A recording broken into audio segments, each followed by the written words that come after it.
guys, and welcome to the Gita Brown Show, bringing harmony into everyday life. Get inspired with practical tips for your creativity and spirit. If you're a musician, artist, writer, or just a creative-minded soul, you have found your source for inspiration and guidance.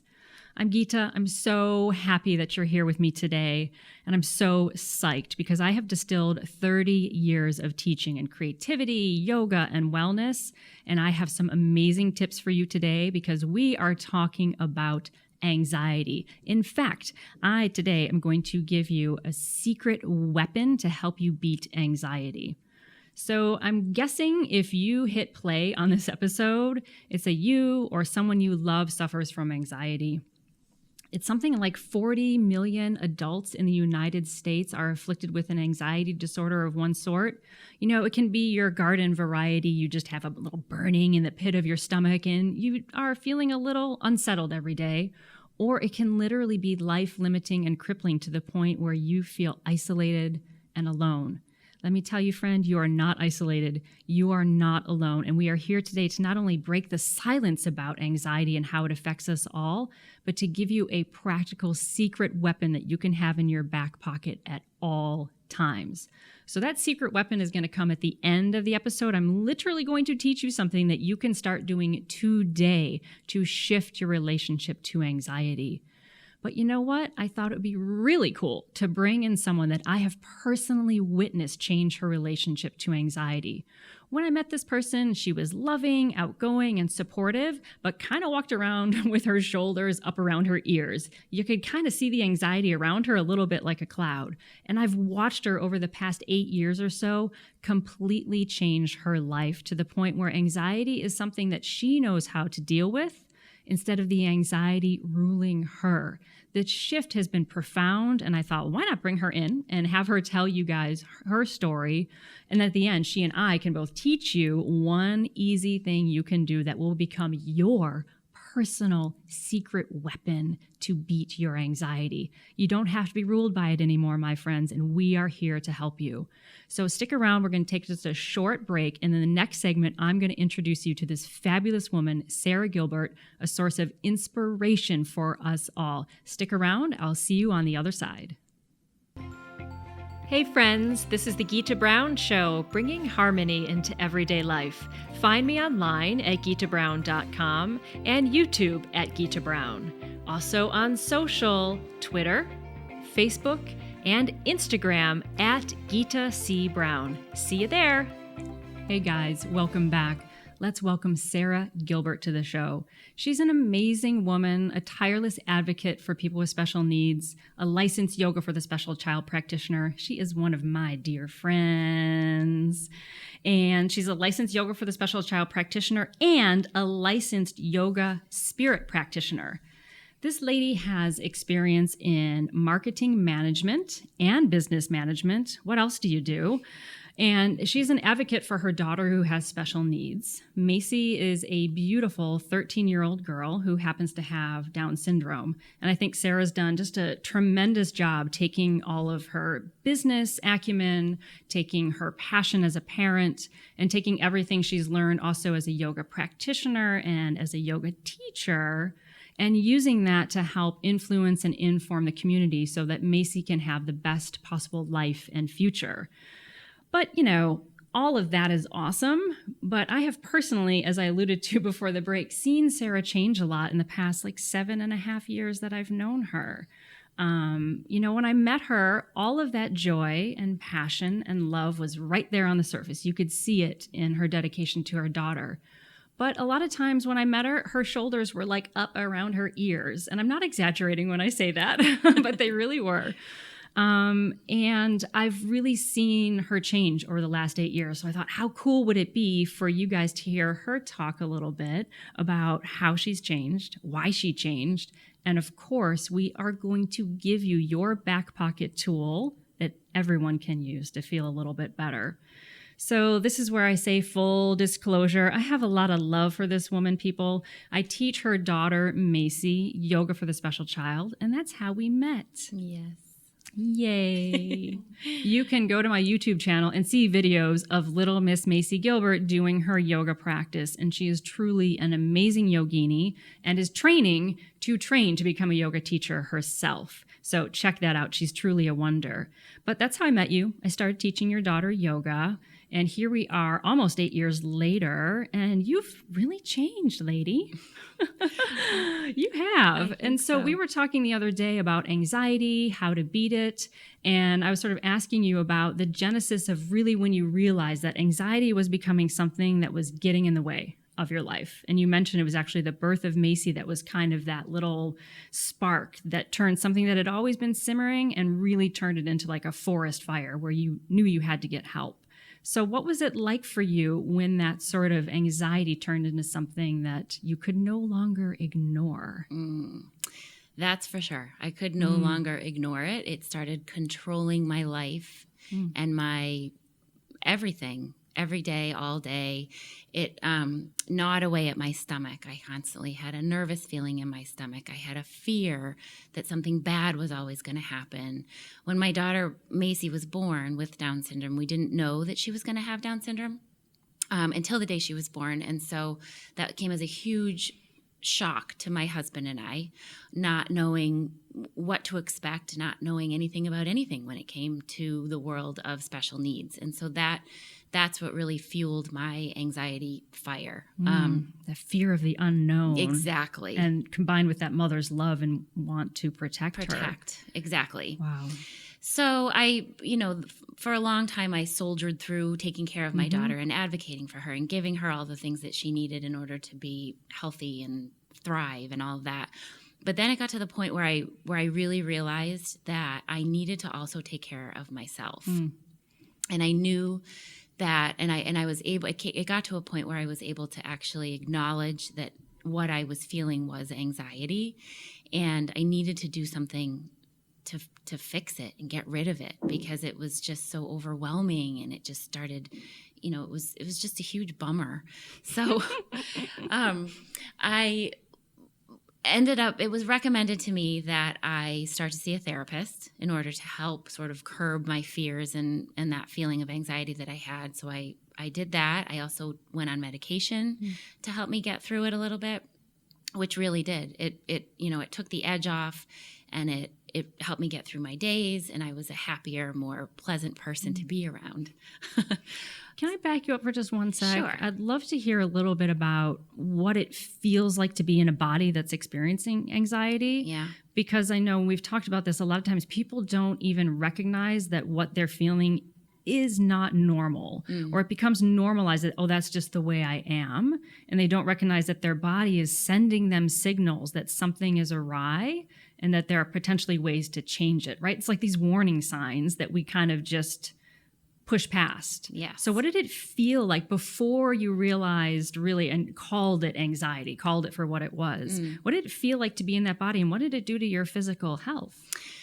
Well, I lived day to day from the minute I woke up in the morning until I maybe fell asleep at night because I was an insomniac. I became an insomniac because this feeling of, it's almost like having butterflies in my stomach all the time, but not the good feeling butterflies. Not the first kiss butterflies. Right. No, not even close. And almost like just a pit in my stomach and right in the center of my stomach.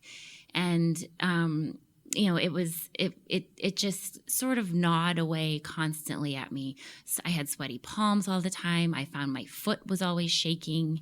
I was always tapping my toes and kind of, I was very irritable. I was very snippy with people for no particular reason at all.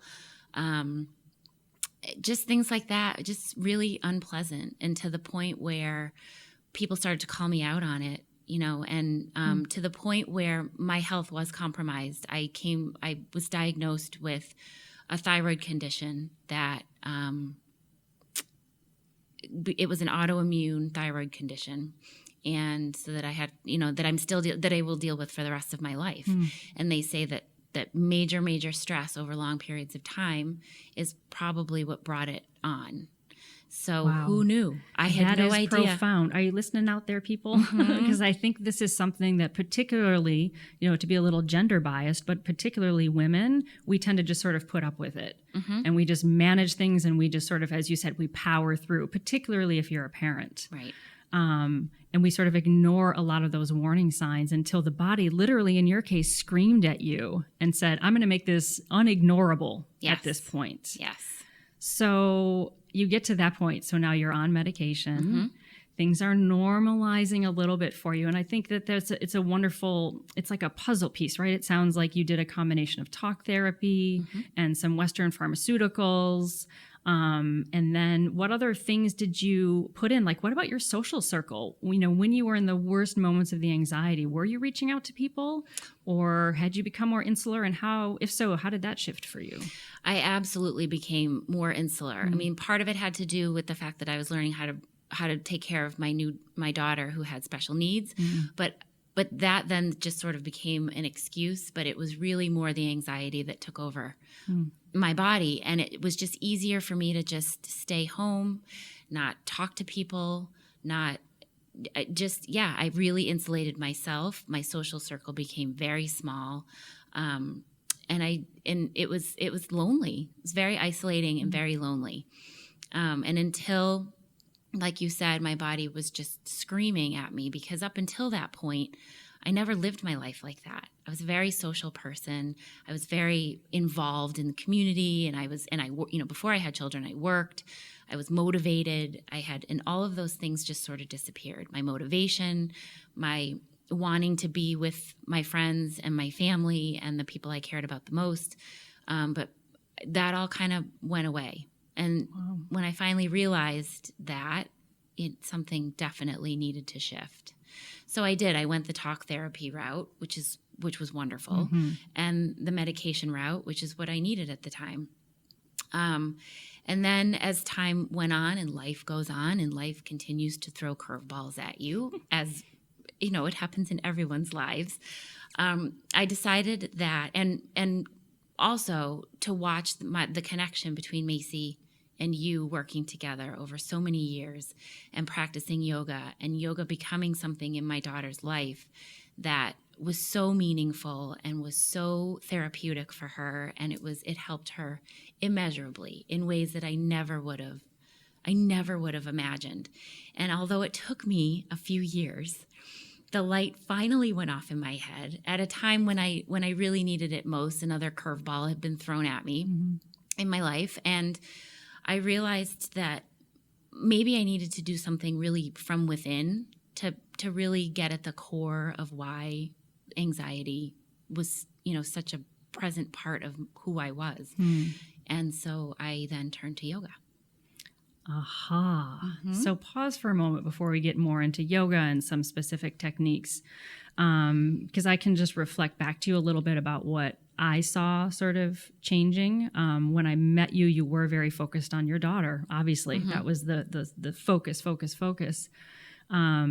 And I remember after many classes, I would think, this woman must think I'm a crazy person, because I would sit there, and Macy was very patient. She would go off and play with instruments. She was still a little kid then. She wasn't a teenager. She'd go off in the corner and play with like little pianos and drums. Remember that? Yes. And you and I would talk. Yes. And I would do all of these crazy yoga poses that Macy had done in the class. And I was explaining the benefits to you. This is going to help her core strength. This will help improve oxygenation to her muscles, and on and on and on and on like that. And you were wonderful and patient and listened to it all. So many times I'd be in the middle of a yoga pose, Macy over there playing the drums, and Sarah sort of in her chair nodding at me, sipping her coffee. And I'm thinking, this woman must think I'm nuts. But clearly things were sort of filtering through there. And my point here is really for those of you listening who are maybe at that tipping point and feel a little bit isolated and alone, that you did something really crucial in that moment that I want to highlight, is that you were still open. Even though you had perhaps become a little bit insular and part of you had still sort of closed off, and just you're really in survival mode, right? Because your nervous system at that point, you're in fight or flight. Absolutely. You feel like you are being chased and you are about to die. I've had panic attacks myself. And even though it's not rational, you feel as though you are about to die. Yep. It doesn't matter if it's rational or not. So you were living in that state. But even though you were in that state, you still took in lots of new information. You took in information from your primary care physician. You took in information from your psychologist or your therapist. You took in information from this crazy yoga lady who was like over there on the floor doing all these poses. Yes. You were open. Yes. So for anyone listening who is at that sort of tipping point where they sort of feel like, I don't know what it is that's going to shift this for me, I think that's a great takeaway. Mm-hmm. Just be open to things, because you never know what crazy idea is going to be the one that's going to hook you and be the tipping point for you. It may be yoga. It may be meditation. It may be talk therapy. It may be something we haven't even mentioned here. But as long as you're open and curious, yes. there is a possibility to change. Yes. It doesn't have to stay this way. Mm-hmm. So you found yoga. Yes. And there's lots that we can say about yoga. Just keep on following me, people. Hop on over to my website. There's tons of information about yoga there. But there's one thing specifically I know I've heard you say for years in yoga that you're like, oh, that's the thing. That's my go-to. I love that. What is the thing in yoga that you think helped you, as you say, shift from the inside out, to change your relationship to anxiety a little bit? What I found when I started practicing yoga was that the breathing exercises and the breathing techniques that I learned were everything to me. I mean, and they still are to this day. Breathing is a way where you can calm that horrible pit you have in your stomach, or the shallow breathing you're feeling because you're so fearful or nervous about something. It's something you can do quietly to yourself. You can do it driving in the car. You could do it. I could do it sitting right here while I was listening to Gita talk. Maybe perhaps we're going to do that. It's something that you can literally use anywhere at any time. And it has saved me.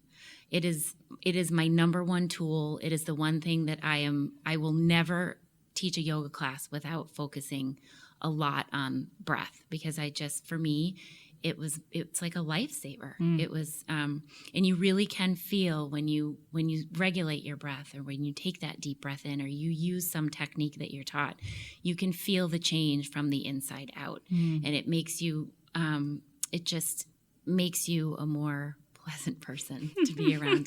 I'm saying that only about myself, of course, but I can't imagine her being anything less than pleasant, right? But yes, we have our moments, yes, don't we? Yes. But I think this is profound what you're saying, this change from the inside out, because so many times, my friends, when we're anxious, we feel like we have to fix our mind. We think we're broken and we have to fix something, a thought pattern. But when you're in that fight or flight moment, it's not always possible to change a thought pattern. So if you come at it from the breath, your mind can still be running in those thought loops, but by altering the breath, you alter the chemistry of the body, which affects the brain patterns. So you don't have to change your mind to become less anxious to take a deep breath. You can come at it in through the body and the breath, and that changes the mind. And it's this nice, people tend to think of it's all brain first, but you can come at it through the body. And then the brain goes, oh, you mean I'm not being chased by a saber-toothed tiger? Yes. Perhaps I could actually relax a little bit. So we're going to do this little back pocket tool right now. You gave a great plug for it. You can take it anywhere with you. Nobody has to know you're doing it. It's yours and yours alone. It's as unique as your fingerprint, and everyone has a different pattern. So I just want to give you a few quick benefits to this breathing stuff we're talking about, and then we're going to lead you through just a short, simple exercise. And don't worry, if you're driving a car listening to this, you can do it while you're driving. It's totally fine. So a deep breath, obviously, it calms your racing mind. But did you also know it will give you more oxygen to your brain? I think that's kind of a good thing, to have more oxygen in your brain. And it stimulates the parasympathetic nervous system, which is the part of your nervous system that's responsible for you resting and digesting and relaxing a little bit. So instead of being in this fight or flight mode where you feel like your life is about to end, your body goes into an automatic calmer state. You literally are changing, as you said, from the inside out. Your blood pressure decreases. Do this before your next blood pressure test. Every time the nurse asks me, do you meditate? Do you do yoga? So let's do it right now. So wherever you are, we're just going to take some deep breaths, and I'm going to give you some ideas of how to take this little tool and maybe expand it in your life in ways that you can work on it. So we're just going to do it together. Wherever you are, my friends, if you're standing or sitting or laying down, get comfy. Make sure you're kind of aligned a little bit. Where your head is kind of relaxed and your shoulders are relaxed. Sometimes it can help to wiggle a little bit and just get rid of any tension. And you can just think of your torso now as being a little bit like a very relaxed balloon. Not a tight balloon, but a very soft balloon. And when you inhale, you're just going to fill yourself up with breath. And when you exhale, you're just going to let that deflate. Simple, right? Simple as We're that. going to guide like a couple, like 3 breaths, but know that everyone has a different breathing pattern. So if your breath doesn't match ours, it doesn't matter. It's not important to match the inhales and exhales as it is for you to find whatever your deep breath is. I'm just going to guide some now because I'm the one in charge of the show. So wherever you are, just sitting nice and relaxed. If you can today, breathe through your nose. If you're too stuffed up, breathe through your mouth. Doesn't matter. Let's just take a nice gentle inhale. And then you can just slowly exhale and let that body just sort of feel like it's deflating a little bit. Pause in the in-between and then inhale and feel your body opening and filling with that nice breath, sending that oxygen to the body. Then exhale, releasing any stress and tension. Take another deep breath in. Fill that body with peace or joy. And exhale, stress, tension, fatigue. Let's just do one more together. Whatever your own pace is, you just take that nice inhale, fill your body with positive energy. Exhale, let everything relax and release. Now imagine doing that while you're laying down, listening to a very relaxing piece of music for 10 minutes. How different you would feel. Or imagine sitting on a park bench after your lunch break and gazing at a beautiful tree and just doing that 10 times. Or in your car after you get to your destination, instead of rushing right in, sit for a moment, take 3 deep breaths, and then go inside. Imagine doing that before speaking to your husband, wife, or partner. When you want to react, stop and take a deep breath, and then react from that space. Life can change, right? Absolutely. You look like you're zenned out. She looks like she took a Valium right there.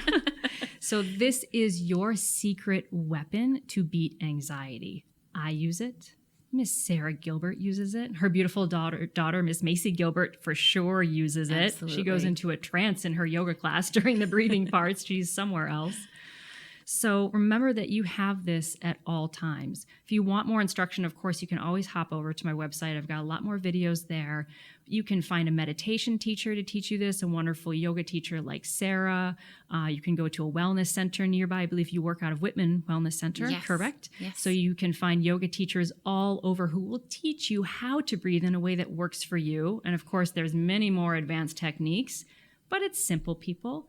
Take a deep breath and start to shift your relationship to anxiety. So that's your homework. Take deep breaths. Comment. Let me know how it's going, please. So, and just remember, you're not alone. Anxiety is not an easy thing to deal with, right? It can be very isolating and debilitating, but we've got them, don't we? We sure do. We've got them, and they're yoga teachers and people all over the world who have your back. Therapists, counselors, doctors. Start reaching out today. You are not alone, and you can just take a deep breath and feel connected to us. So we're going to close with a little chant for peace, because we're yoginis and that's how we roll. I'll give you the English translation after, my friends. So let's do our little chant for peace. Loka samasta sukhino bhavantu. Loka samasta sukhino bhavantu.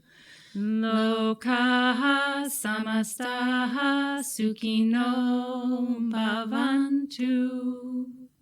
May the entire universe and you, my friend, and you, my dear friend, Sarah Gilbert, and Macy, be filled with peace and joy, love and light. Om Shanti, peace to you. Now, my friends, if you liked this episode, please leave a comment wherever you are watching or listening. Leave a rating, and please hop on over to find me at gitabrown.com. I have tons more information there for you, lots more information, lots of videos too on anxiety, because there's so many episodes we could do on this. So please know that you're not alone. We're connected. We're here for you. And please follow me also on social at Gita C. Brown, and check out those videos of Miss Macy doing yoga on YouTube. Yes. Just go to my YouTube, Gita Brown, and look up Miss Macy. You will find them. She's truly a wonder and an inspiration. So thank you so much, Sarah. Thank you, Gita. For sharing your story. Really, really powerful. And thank you. And please, she's a wonderful yoga teacher, so go find her. Thanks, everybody, for watching. Take good care. Om Shanti. Om Peace. Shanti.